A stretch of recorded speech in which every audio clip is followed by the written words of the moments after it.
Salam, əziz tələbələr. Hər birinizə xoş bulduk.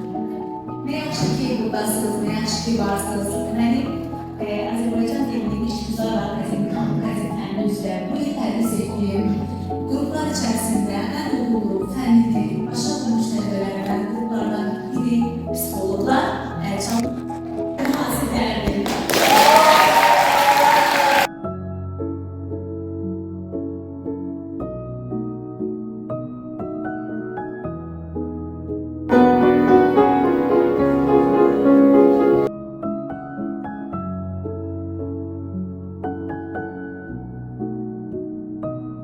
Hansı əməli yazıntı yazılmalıdır?